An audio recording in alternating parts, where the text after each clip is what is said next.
Elle l'a quitté par SMS, sans même lever les yeux. 3 mots.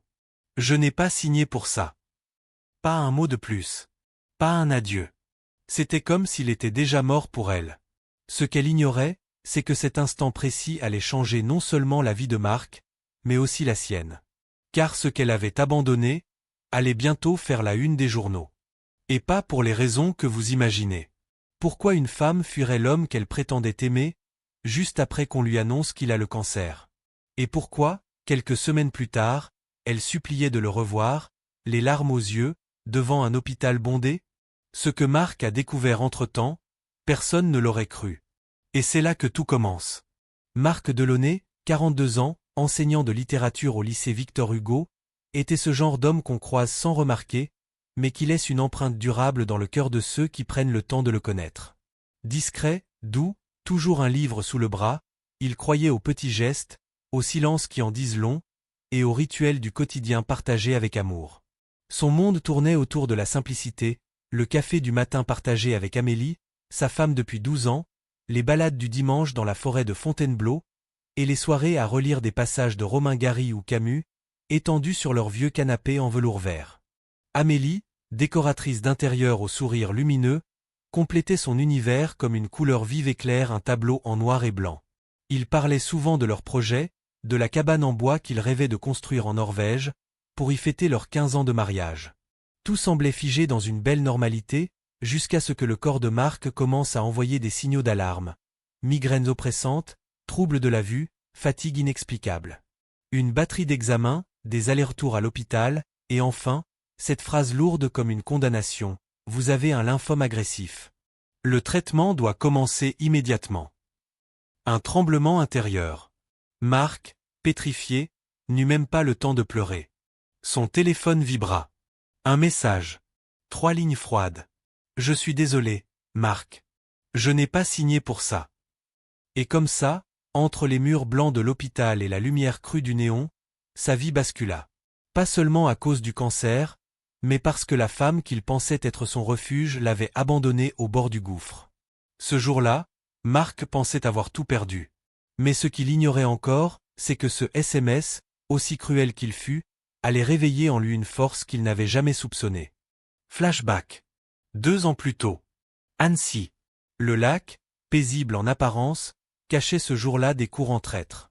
Marc, alors en week-end avec Amélie, observait les canards et lisait un recueil de poèmes quand un cri a fendu l'air.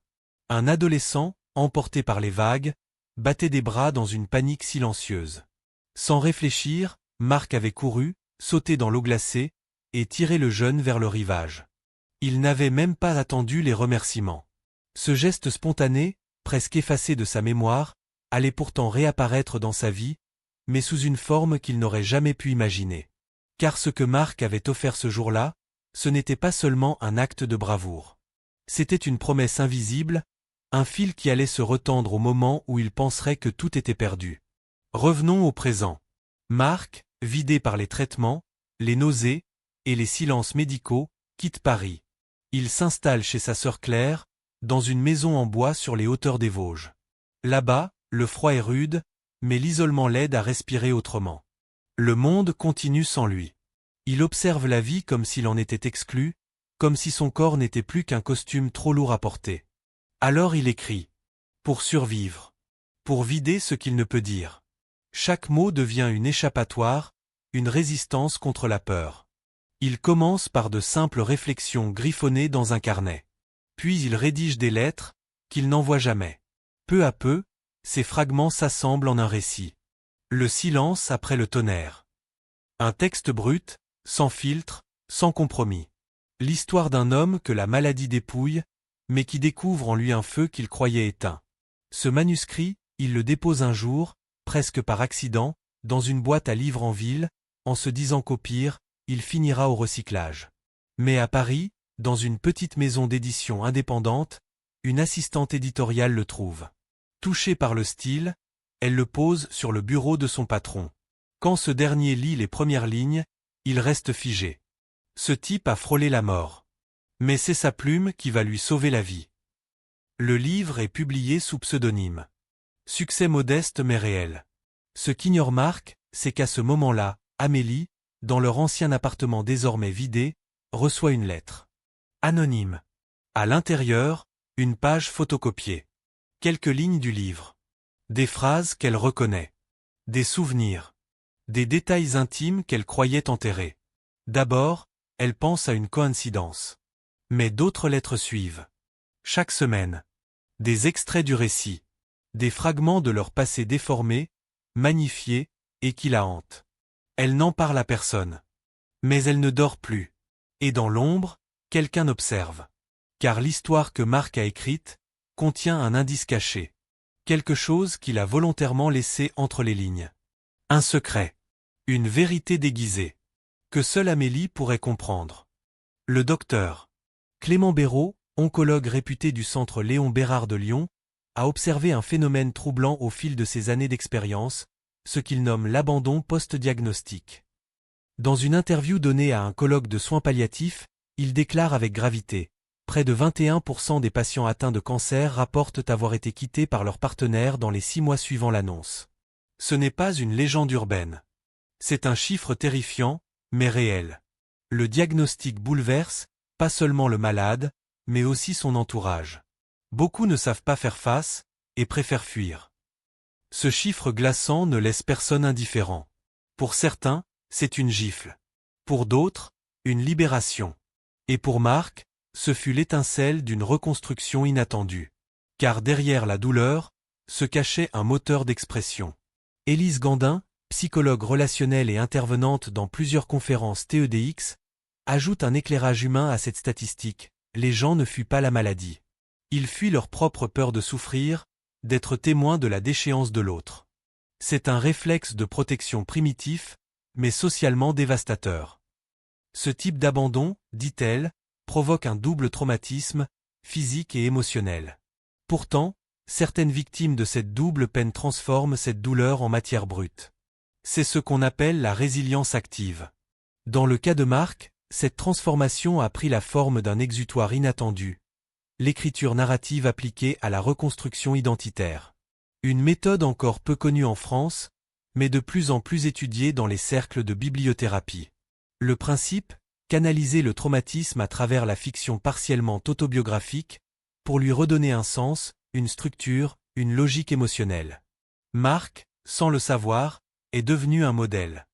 Son livre Le silence après le tonnerre a été mentionné dans plusieurs séminaires en psychologie narrative à l'Université de Strasbourg. Les étudiants en thérapie expressive l'analysent comme un cas de résilience créative. C'est rare de voir un texte aussi viscéral, où chaque mot semble écrire à la place des larmes, dira un professeur invité. Mais ce que tous ces spécialistes ignorent, c'est ce lien silencieux, enfoui dans le passé de Marc. L'adolescent qu'il avait sauvé à Annecy. Ce garçon dont il avait oublié le visage. Ce même garçon, qui aujourd'hui n'est plus un inconnu. Car cet adolescent a grandi. Et son nom figure sur la 4e de couverture du roman, en tout petit. C'est lui, l'éditeur. Celui qui a lu le manuscrit. Celui qui a décidé de le publier. Sans jamais révéler à Marc qu'il lui devait la vie. Marc n'aurait jamais imaginé que le passé, ce fragment enfoui dans les eaux d'Annecy, referait surface sous les traits d'un jeune homme aux yeux humides. Ce jour-là, dans une librairie discrète de Strasbourg, entre 2 piles de romans et des lecteurs venus entendre un témoignage de résilience, le silence s'est installé brusquement. Thomas, grand, mince, le regard hésitant, s'approche de Marc avec un exemplaire du silence après le tonnerre à la main. Pas pour une dédicace, mais pour une révélation. Vous ne vous souvenez pas de moi? Mais il y a 2 ans, j'étais ce gamin qui se noyait à Annecy. Vous m'avez sorti de l'eau. Un frisson a parcouru l'échine de Marc. Le visage du jeune garçon lui revient par bribes. Le froid de l'eau. Le poids du corps tremblant. Ce geste qu'il avait enterré sous la poussière de ses propres souffrances, devenait soudain un fil rouge, tendu à travers les mois. Mais ce que Thomas ajouta ensuite dépassait l'imaginable: je travaille comme stagiaire dans une maison d'édition. Et c'est moi qui ai trouvé votre manuscrit. C'est moi qui l'ai posé sur le bureau. Sans savoir que c'était vous. Une coïncidence? Peut-être. Mais certaines connexions, trop précises pour être fortuites, agissent comme des rappels de l'univers, tout est lié.